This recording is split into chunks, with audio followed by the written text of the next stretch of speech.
Alright, we're back again. Week two. Week two of my digital art journey. And this was a picture that I took in downtown Melbourne. I wanted to do something a bit more landscapey so I could understand values and composition a bit more. I mucked around with the values and yeah, downloaded a paintbrush and tried to give a more painterly look, but yeah, it was good. It's good for practice. And this is a still shot from a show called Free Rein, and once again, serving the same premise. I used a paintbrush to do a landscape just to try fill it in, understand values, understand where to put things, shapes a bit more. Yeah, really just getting outside of my comfort zone. And I think this one was pretty good. I'm pretty proud of that. Here's a bowl of fruit, doing the same thing. Values, shapes. Yeah, I think it was pretty good. And here is my first character of the week, and this guy is called Wolf.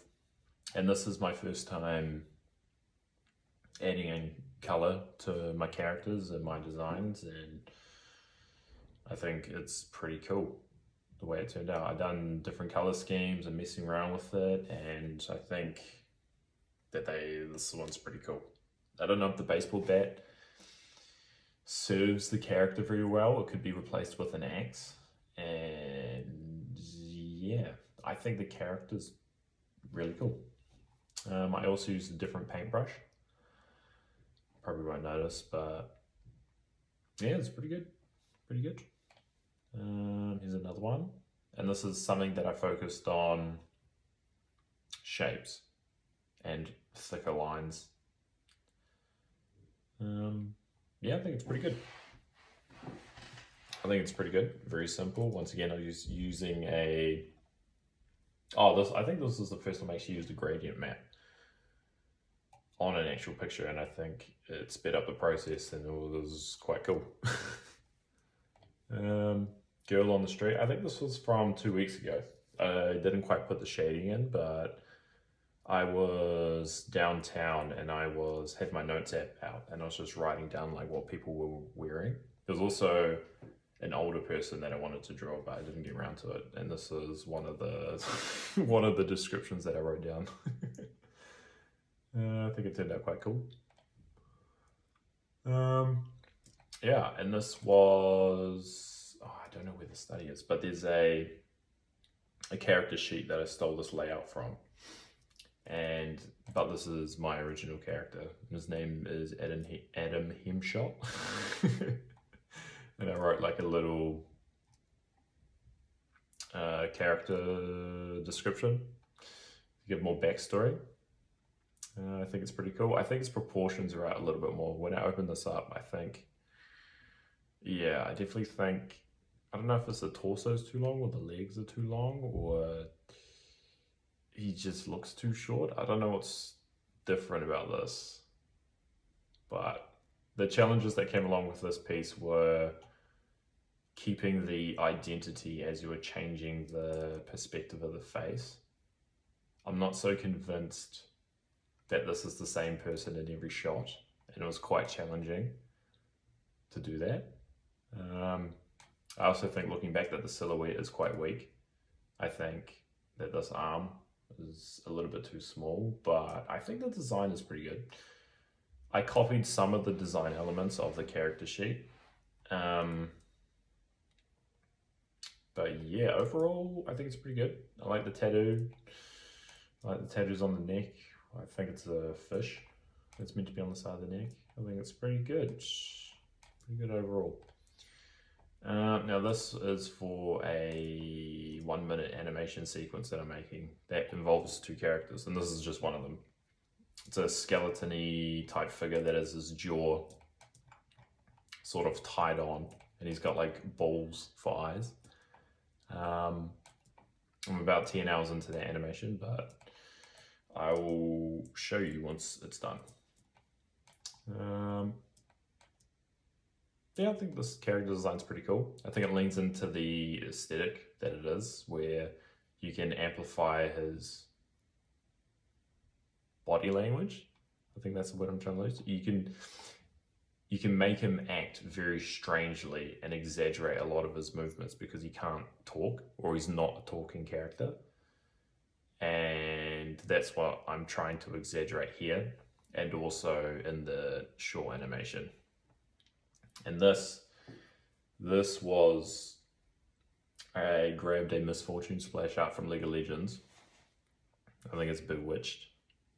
The splash art for Miss Fortune, and then I tried to ask myself what the character sheet would look like to make that splash art, and I think I'd done all right. I don't think I'd done particularly well in conveying her personality through the whole sheet. I think this person, I don't think this is Miss Fortune, but I think this person is quite like, she looks more soft and caring and playful, whereas Miss Fortune's more like deviant and cunning and intelligent. Yeah, it's a good character though. I done well. Yeah, it's pretty good. On to the next one. Oh, this was cool. So this was, I got this idea from Instagram, whereas half the page was the character sheet, and then the other half is an animation. We use the character sheet. And so I videoed me putting on a jacket, and then I chose the positions that I wanted, which are these three here. And then I just drew a random 6 positions, which then gave me the idea on what to do for a little animation piece. And I came up with the idea of me jumping through a window into another apartment, which I'll play through right here.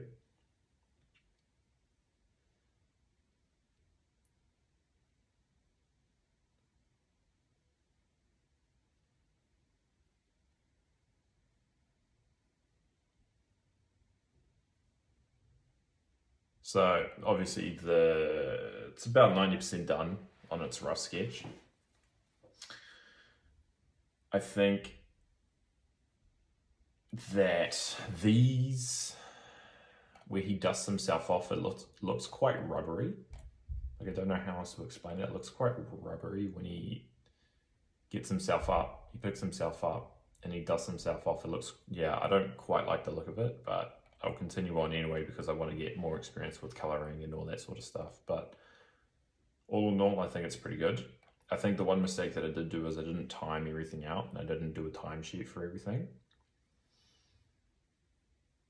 Looking back now on my next scene that I'm going to do, I'm going to write a storyboard, do the keyframes, do the extremes, do the breakdowns, do the in-betweens, blah, blah, blah, blah, blah. And then I will then look back and compare roughly to see how long it takes me, to see how much more efficient it is. Because this took me 8.5 hours and I haven't even gotten the rough done.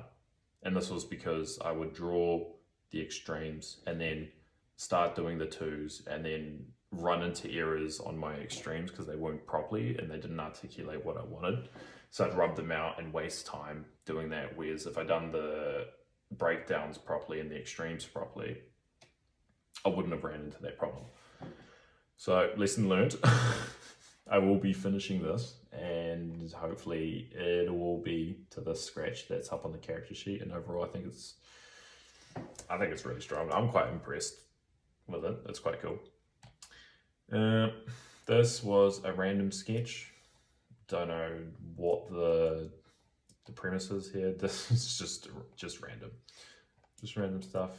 Here again, some more random drawings.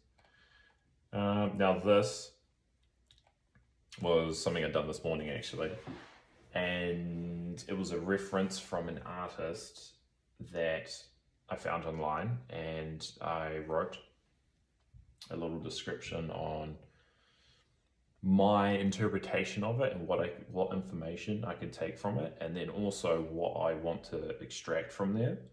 And one of the things that I noticed from that piece was that the foreground and midground were quite dark, and then it was the background that was quite bright and it was contrasting. And I wanted to emulate that here. I don't think I chose the right composition to do that, because the composition of the other piece, I'll pull it up actually. So the composition is here, and it's quite dark, it's quite dark, it's quite dark. It's getting a little bit brighter as you go to the midground, and then the background's really bright. And my friend brought up a really good point that the contrast is all about, get away. It's all about contrast and lighting and where your eyes are going, and your eyes are going to the lightest part.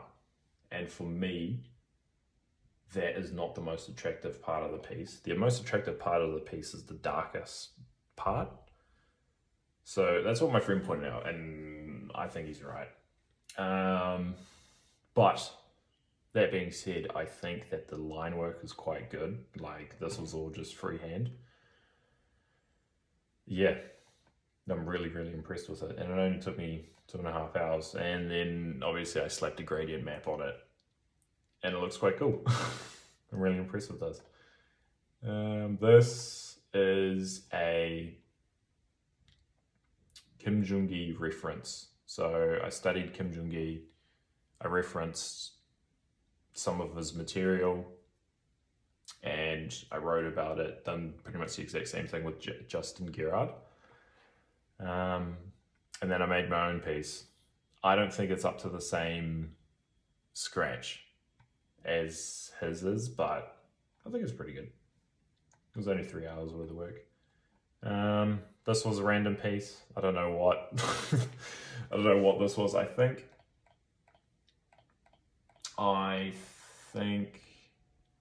the line work's pretty good. I don't like the hair, but overall I think it's not bad. And then this one's pretty good. This one I like a lot. This one, I had a lot of layers to it, and I was layering everything quite particular. I learned a lot on layering. I eventually compressed them all, and then I started playing around with effects and lighting and stuff like that, and I think it turned out really well.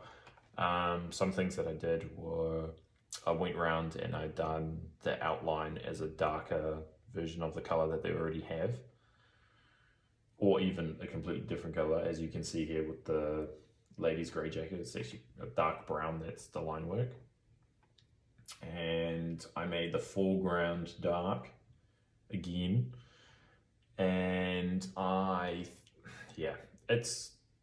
don't think I got the lighting right to make it really pop, but I think it's a really good start. Once again, this is like my first bite into, this is my first week of like experimenting with color, and yeah, I think it's going really well.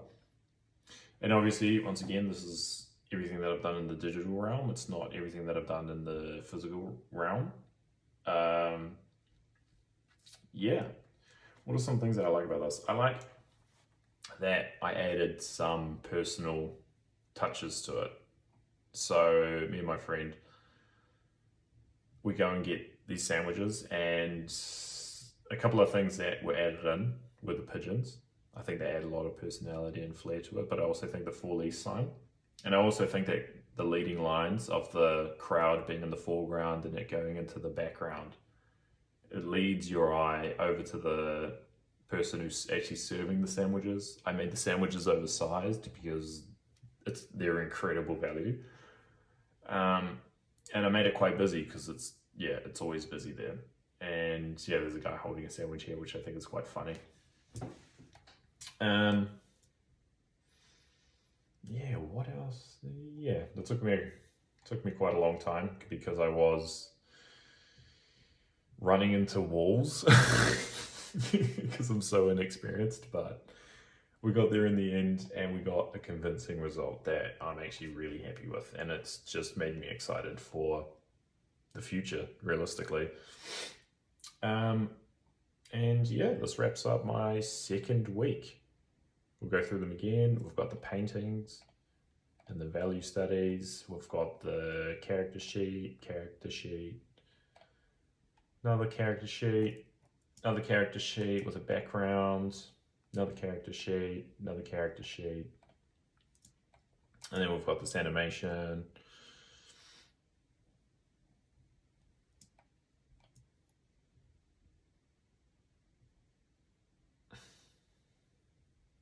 Which I think is pretty cool. I actually think my favorite part is jumping through the buildings when it chops. I didn't think I was actually going to get that looking as good as it does, and it looks that good, and I think it's quite convincing. It's yeah. I think I actually think I did a cool job. I cannot wait to get the line work done for this and then get on to colouring. Yeah. And then add the finishing little touches. Like I want to put like a record symbol in the corner as it's doing it, because it's meant to be like this character's filming himself doing these extreme things. Maybe I'll write like a little piece next to it with a little bit of background, maybe of the story and the setting and what's going on.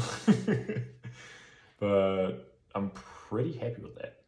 And then we've got obviously my random drawings. And then we've got this one, which I'm really happy with. That one, and that one. And that wraps up week 2.